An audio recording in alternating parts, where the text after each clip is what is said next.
Mga katrops, welcome back ulit sa aking channel, Sports React PH.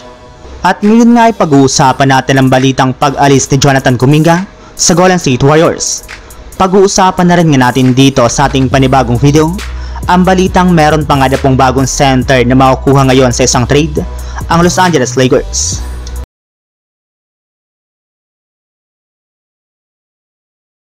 Ayon nga po mga katrop sa kalalabas pa lang na balita ng The Athletic, pwede na nga pong pumirma si Jonathan Kuminga sa Golden State Warriors ng 5-year, $224 million na contract extension.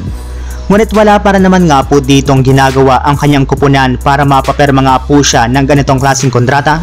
Ibig sabihin, mukhang dadedelay muna nga po ng kaunti ang kanyang makukuha extension. Sa katunayan, ibinulgar nga po mismo ni Kuminga sa harap ng media na hindi para naman nga po nagbubukas ang oportunidad niya sa kanilang kupunan. Subalit sa kabila nga po niyan ay hindi pa rin nga po siya mag-slow down sa kanyang mga ginagawa sa Warriors, gayong gagawin pa rin nga po niya ang kanyang mga dating ginagawa sa kanilang kupunan. Kaya ayon nga po sa isang NBA analyst, kailangan na lamang nga pong matuto ni Kuminga sa nangyari sa kanyang dating teammate na si Klay Thompson, kung saan kailangan nga po niyang maghanap ng ibang team na makakapagbigay sa kanya ng mas magandang kontrata. Naniniwala nga po ito na hindi ang Warriors ang tamang lugar kung gusto man nga po niya na makakuha ng malaking pera, gayong kita naman nga po ninyo na ayaw talaga ng kanilang front office na bigyan siya ng max contract extension.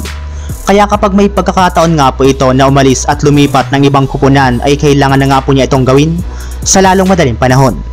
Samantala, punta naman tayo sa ating sunod na pag-uusapan. Sa balitang meron pa nga pong bagong center na makukuha ngayon sa isang trade, ang Los Angeles Lakers. Matapos nga po mga katrops na makuha ng New York Knicks ang kanilang pinakabagong superstar big man na si Karl-Anthony Towns, ay tuluyan na nga po silang nakabuo ng isang legit na super team na kayang makapag-dethrone sa ating defending champions na Boston Celtics. Ngunit base nga po sa kalalabas pa lang na balita ngayong araw, posible nga po nalang isunod na i-trade ang kanilang center na si Mitchell Robinson na kasalukuyang pinag-aagawan ngayon ng mga kupunan.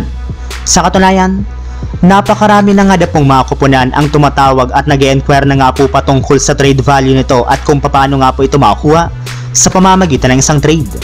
And since nga po available na ngayon si Mitchell Robinson sa isang trade, ay panahon na nga po para sa Lakers na kunin ito. Para nga po sa inyong kaalaman mga katrops, nag-average rin naman nga po si Robinson last year sa Knicks ng 5.6 points at 8.5 rebounds per game na mapapakinabangan nila bilang bagong katandem ni Anthony Davis sa kanilang frontcourt. So yun lang mga katrops, ang handog kong story ngayong araw. Sana nag-enjoy kayo, please like and subscribe my YouTube channel, Sports React PH, para sa iba pang story at update patungkol sa NBA. Kita-kits muli sa ating susunod na video.